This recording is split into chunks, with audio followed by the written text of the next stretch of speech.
Update: am I the a-hole for making my fiancé choose between me and his mother? Original post: I, 31 female, and my fiancé, 36 male, are set to get married in July this year. We met through a mutual friend years ago, and our relationship progressed. He's literally the perfect guy, but the problem is his mother, Katie. Katie has been critical of me from day one. She often tells my husband that he could do better and that I am just an uneducated slum. I could usually disregard her, but when he proposed, she went to a whole new level. The main incident occurred when we went to visit her a few days ago to announce our engagement. My future husband excitedly showed her the ring, but she just grimaced. She looked at him and, I repeat, said, "Are you really going to marry that retarded gold digger?" My husband laughed nervously, and we left quickly after. A little context: I have high-functioning autism. It doesn't affect me too much on a daily basis, but I have trouble interpreting emotion. After we got home, I sobbed and asked my husband to tell his mom this needs to stop. He didn't say much, just that he loves me and he will get better, but he can't say anything to his mom. When I pushed for answers, he said he can't do anything about it, and left. His sister sent me a text later telling me I can't make him choose between me and his mother. I'm so confused because I literally didn't even ask him to do that. Is there something I'm missing? Now for the top comments before reading the update. Not the a-hole. Give him the ring back. Tell him you would rather have a husband who would defend you, even if it's from his own mother. Leave and move on. It will only get worse. Oh yeah, if you think things are bad now, OP, don't wait until it's harder for you to leave. Your future mother-in-law will make your life a living hell until you either leave or die if you get married to her spineless son. He will never, ever defend you, and you know it based on how long this has been going on. Do yourself a favor, OP, and leave. Run and don't look back. My dear, I say this with all the kindness in my heart. Run. Give back the ring. Break up. Find someone who is willing to stand up for you in your life. This doesn't get better. She will only get worse, and he will never stand up for you. It will leach into every aspect of your life, and you will spend a lot of time crying yourself to sleep because of both of them and their unhealthy relationship. If you are still struggling with this decision, I want you to imagine you have a daughter. She's in a similar situation. What advice would you give her? What's happening is emotional abuse with an enabler. Is that the life you would want for your daughter? If it's not good enough for your imaginary daughter, it's not good enough for you.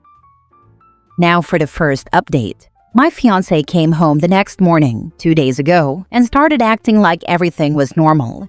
He didn't even mention the fight we had. Finally, that night I sat him down and asked him why he was acting normally. He responded that it was a minor fight and we shouldn't dwell on it. This made me mad because it was a big deal for me, and that fight made me question our relationship. I told him this and he scoffed. In that moment, I looked at him and asked him, "Is it really not a big deal that your mother called me an R-word gold digger?"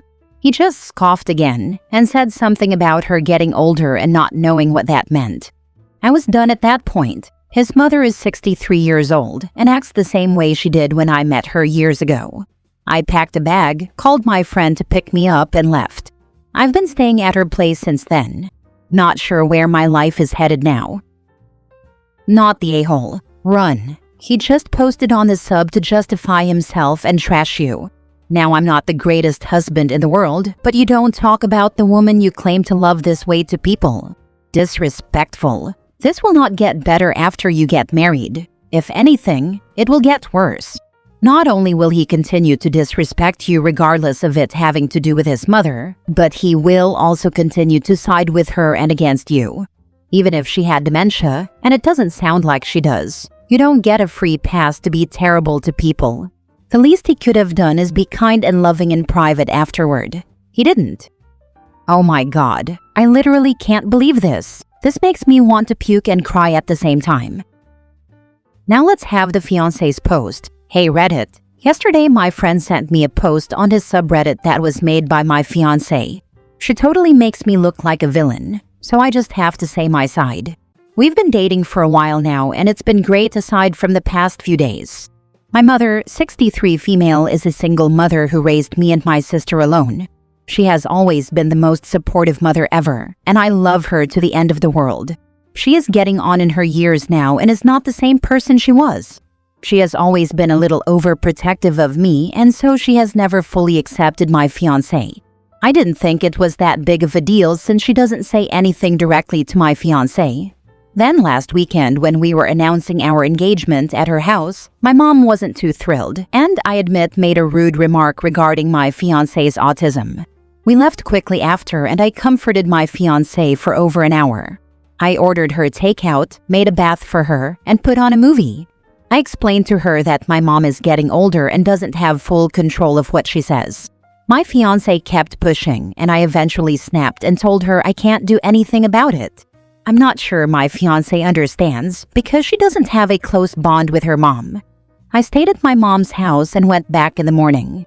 Long argument short, my fiancé started blowing the comments my mother made way out of proportion, not even bothering to mention her age.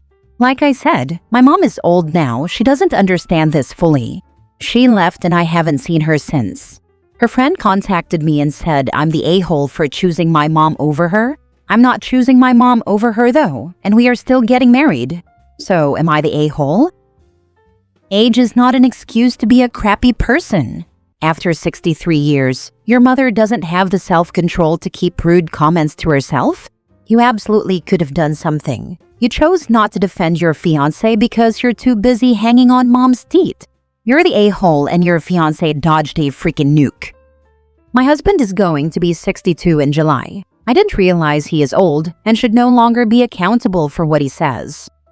You're the freaking a-hole. Your mom called your autistic fiancé a retarded gold digger.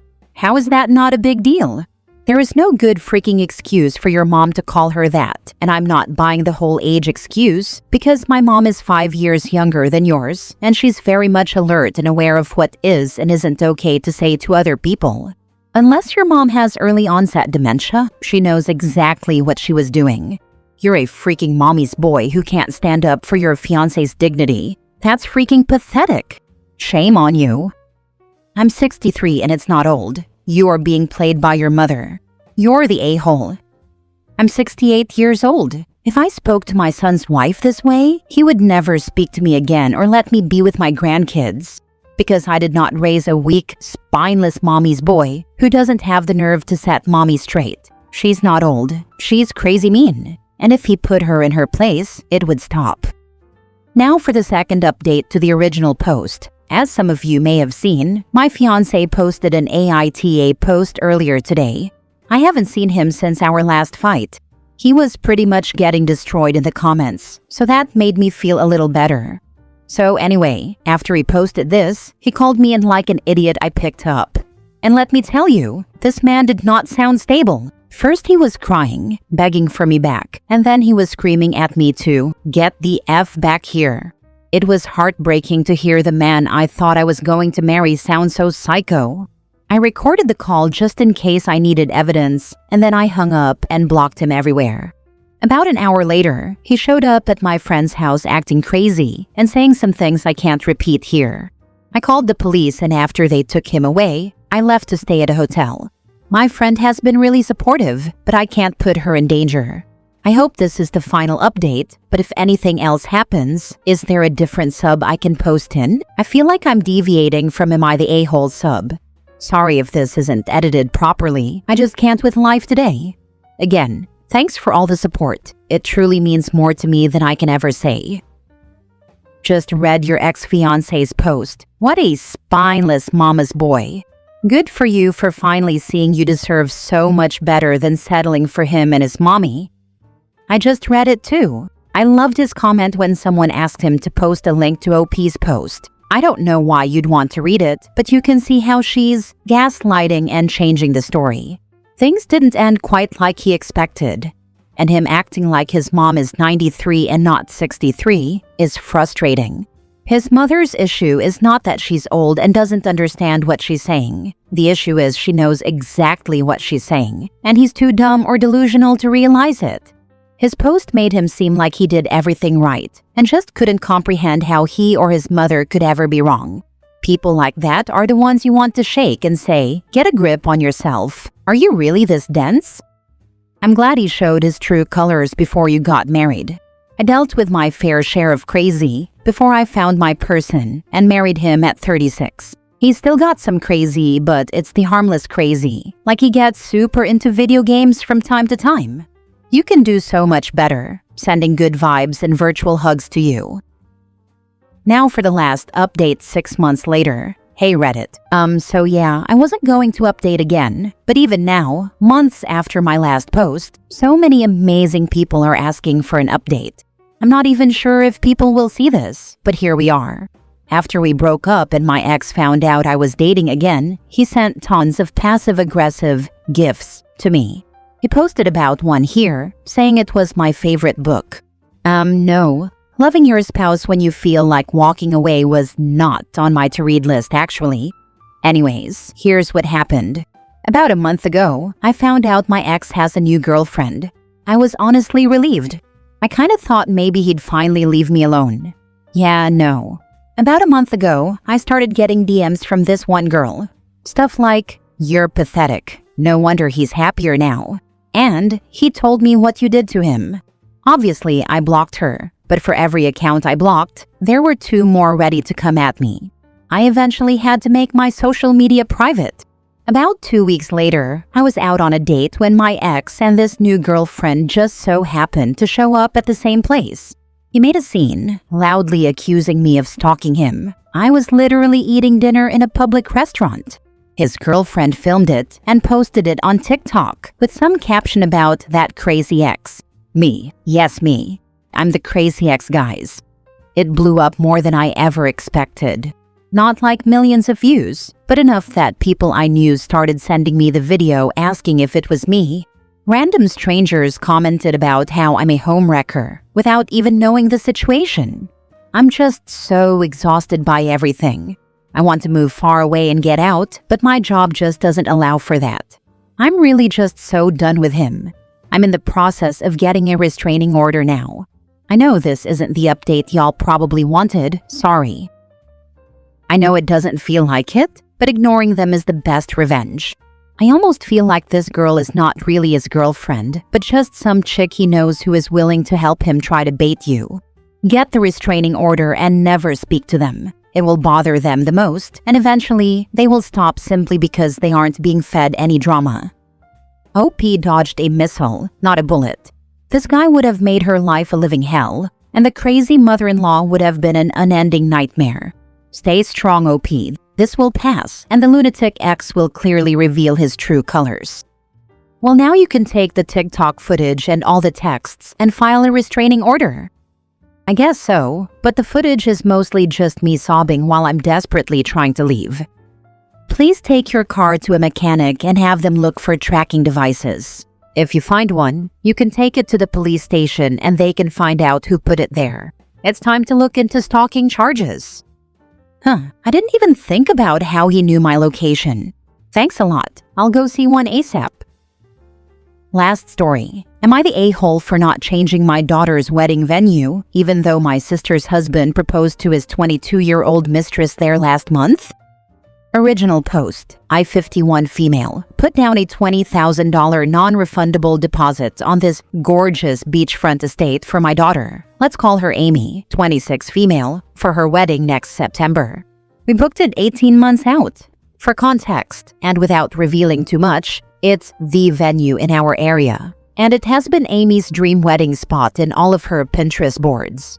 Last month, my sister, let's call her Carol, 53 female, found out her cheating ex-husband, let's call him Mark, 55 male, proposed to his coworker, 28 female, she was 22 when they started having an affair, who he had been having an affair with. The woman posted engagement photos from the same venue, specifically the beautiful beach area where Amy plans to have her ceremony. Carol is obviously destroyed. She called me sobbing, begging me to change venues. She says she can't watch Amy get married where Mark proposed to a girl younger than his own daughter. She says she can't smile for photos on that beach. I feel sick for her, I do. But $20,000 non-refundable deposit. Save the dates already sent. Amy's dreamed of this venue since high school. Everything else is booked or 3 times the price. I told Carol I can't lose $20,000 and crush Amy's dreams because Mark is trash. Carol says I'm choosing money over her mental health, that I'm forcing her to relive the worst betrayal of her life for pretty pictures. I also talked to Amy about it, and she does not want a venue change. She says it's not her fault Mark, who has been out of all our lives for the last 5 years, ruined that place for Carol. Carol called Amy a spoiled brat who wouldn't understand real pain. Now Carol's skipping Thanksgiving. My and Carol's side of the family, her daughters, and to some extent my parents, says I'm heartless. They say the place is cursed anyway, so why should we host Amy's big day there? My husband's side of the family says Carol doesn't get to hijack Amy's wedding because her husband's a cheater. Am I the a-hole for not switching venues? Now for the top comments before reading the mini update. Who has been out of all our lives for the last 5 years? Carol has had 5 years. It is sad that the wounds are fresh and deep, but it isn't your daughter's issue to repair. Not the a-hole. I was genuinely surprised Mark even came up as a point of consideration. She's worked so hard to move forward from that relationship and getting over him. The infidelity has understandably been a significant trigger for her mental health, and frankly, none of us expected his relationship with the other woman to last. She's not seen anyone since and has been focused on putting her daughters first. I deeply empathize with the trauma she's going through and truly feel for everything she's had to endure. But it's her trauma to deal with, not yours. You can empathize, but only she is in control of her mental health. If she's this fragile, she needs to be in therapy to learn coping mechanisms. And honestly, this seems like a coping mechanism for her. She's drawing a boundary at being able to celebrate something joyous in a space that would cause her pain. But that's on her, and a healthier way to deal with this would simply have been to say that she was so sorry, but wouldn't be able to attend. Not put this on her sister and ask her to change the venue. OP, you're a good sister and a good mom. Don't change the venue. Tell your sister you respect her boundary of not being able to attend, even if you don't. Divorce and grief are complicated, and if this is a choice your sister needs to make, then she can make it within the context of knowing you stand firm in your boundaries of putting your child first. You've articulated this perfectly. Thank you for all your advice. I feel very seen. Not the a-hole. If Carol can't bring herself to go to that spot, that's sad. But that's all it is. There's no need for you to lose your money or for your daughter to lose the venue she wants. Thank you for the thought. I really feel for Carol. I really do. And it's so hard to not have my sister support her niece's best day. Mini update. Carol is willing to pay Amy the $20,000 non-refundable deposit, essentially paying Amy not to host her wedding at that venue. I'm guessing Carol is using her alimony money for this. Amy is deeply unhappy with Carol. To her, even with the $20,000 being covered, finding a new venue and reorganizing everything would be a huge hassle. I'm on Team Amy, but I feel like I'm losing half my family over this. Timeline clarification. I booked and paid a $20,000 non-refundable deposit for Amy's dream wedding venue 18 months ago. Carol's ex-husband had an affair with a woman who was 22 when it started 5 years ago, now 28. He just proposed to the mistress a month ago at this same unfortunate venue.